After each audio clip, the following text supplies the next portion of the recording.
going on, everybody? Welcome back to Chasing Florida. For those of you who are new to the channel, let me be the one to welcome you. Guys, today we're going to dive into a kind of a nuanced subject, and that is night vision. I just recently got a set of tubes. I had an old set of tubes, BVS-14, and sold them some years ago because of some, let's just say, some financial necessities. Be responsible with your money, guys. Don't go ahead and get into debt because you want to get night vision. You know, there are other priorities. Here is the old mount for my old PVS 14s. They were pretty nice. They were green phosphor tubes, or a green phosphor tube, I should say. So it is a rhino mount. It does hold up real high. So the new one that I got came in this really nice, binos bag.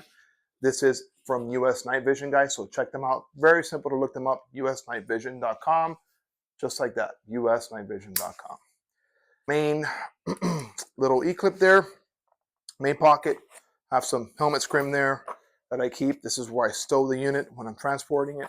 Little pocket in the back and flap, which I use to keep the Unity Spark sticker in case I need to stick it somewhere, and 4 AA's, Duracells, lithium, use lithium batteries only. And I do have the specs on the tubes, which we'll get into later. They're in here.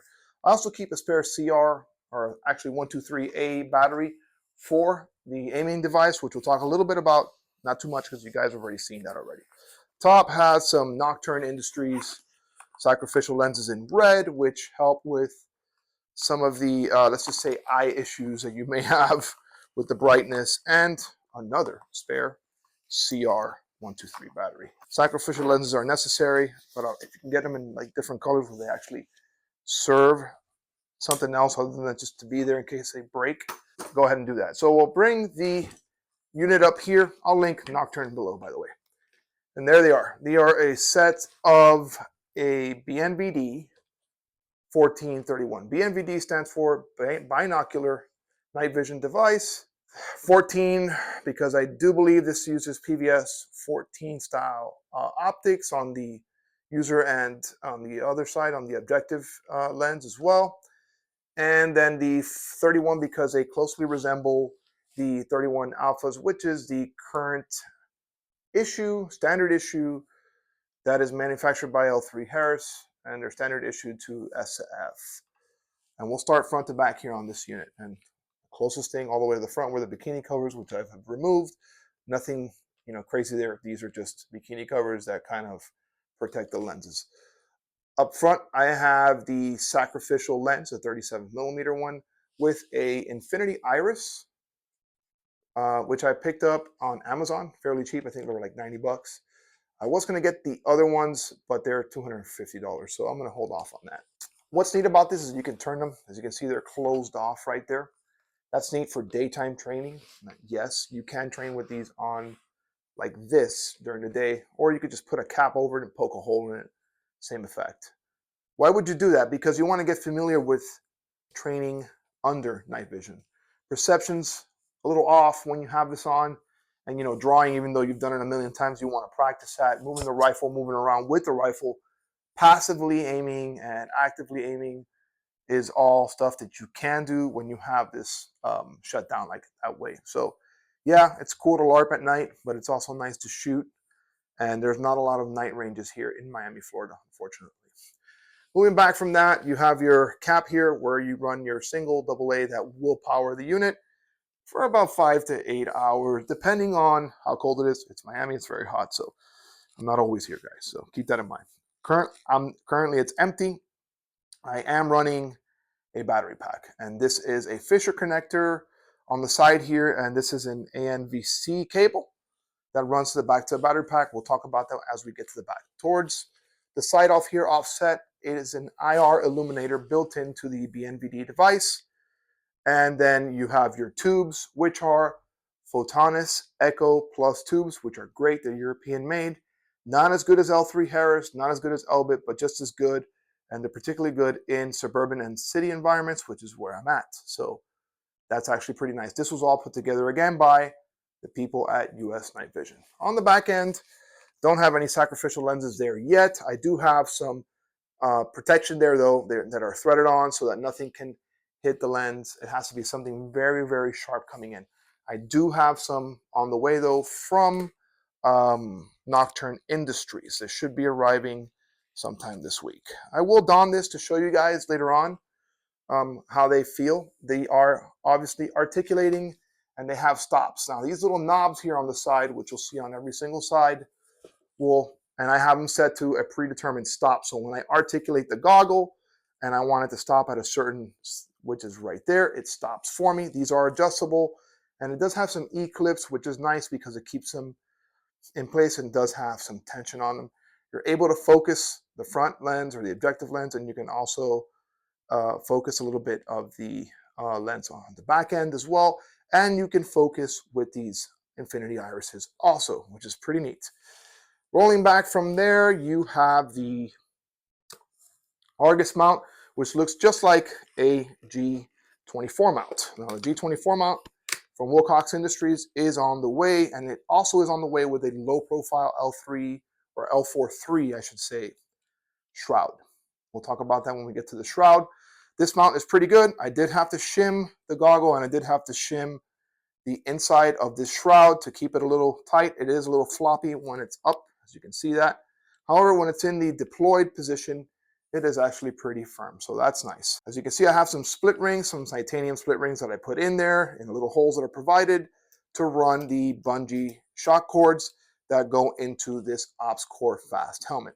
And we're going to talk about the helmet, and we're going to get into the shroud first. Now, before I get into that, the spec sheets are pretty nice. These are, currently this is like what they consider Gen 2 Plus, basically 3. And what it is I think I have about 2300 FOM, and about an SNR of 32. I think it was 32 on the sheet. I could check. One of them is different than the other.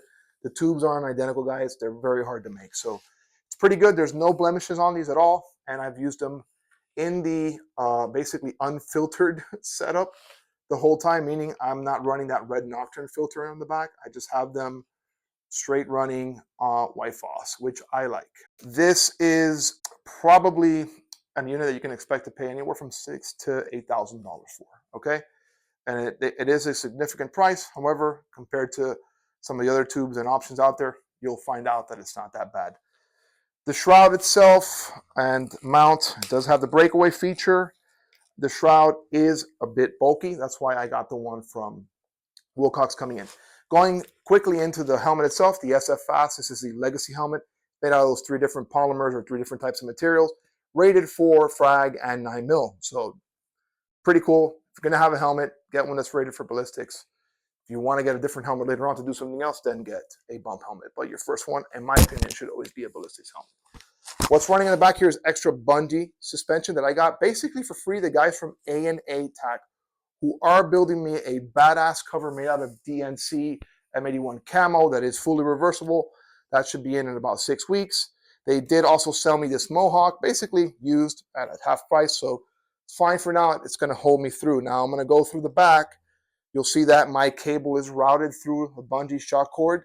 I have a Nitecore small IR strobe. It does green, red, blue, and police, which is blue and red. And obviously, I mentioned the IR. Down back into the Argus battery pack, which has 4 AA's, which kind of counters the helmet pretty nicely. It is pretty well balanced. I think I do need some more weight back here. Back here, I typically stow the cable, just wrap it once and stow it in there. Comes out the side, warm and fuzzy patch, and I typically keep this Spark IR right here. I think this is from Infinity, right there. Not because I run it there, I just like it there to run it on my kit. I'll typically take it off and leave it on one of them. I have several of them, but I know that if it's night vision, I'm going to leave it here, and that way I can take it with me whenever I stow my helmet and I'm traveling with it. So that's pretty much it. You have some retention down here, some Velcro ones for cable management, and that's for comms. And we're going to get into that eventually. On the side, I have my Sordins. These are the Extreme Pros. Pretty good. As far as for ear pro, they are very, very good. And their mic is excellent. Probably some of the better ones that you can get for the range that do have some comm capability, but not quite like the Peltor or the Ops Core, or the Comtax, I should say.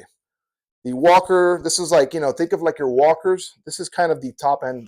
They retail anywhere from like $200 to $250. I have them on these adapters, which are typically like the ones that you set up on the 3M Peltor, or the Comtax, I should say. And then here you have a warm and fuzzy IR patch. I have several of these that I could just give to friends, as well as like the small IR squares, so that we can identify each other once we're running under night vision. The reason why I have this dual retention system is because this is a breakaway mount. So if this does break away, at least I have two ways to retain this, and I don't just want one, because one can fail. The old adage, 2 is 1, 1 is done, guys. So it would suck for this to like fall into the water, or if you're on a boat and this falls into the ocean, you just lost a very expensive piece of equipment. And even if you were to retrieve it, you might be able to salvage it, but why go through all that? On the other side, I have a Surefire HL1 light, which does have an IR strobe on the side. It is fully articulating. I do use it. However, I am looking at different options. And one of them is the Sidewinder from Streamlight, which I like very much. This does have red and white light. Right now I have it disconnected, which is cool because you can disconnect that, and it does have that retention there. You don't have to burn through your 123A batteries, and you know how expensive those things have gotten. The lithium is ridiculous right now. And then here, obviously, the other Sordin. I have some camo form right here that I got from GBRS Group. I love those guys, and I love that you can pick that up there, just because this does rub up against the Ops Core helmet, and it does kind of like, fray it, and I don't want that to happen. So the rails, standard. These are arc rails from Ops Core. Excellent. Can't say anything else about them. And my little Pano bear, because why not? Pano.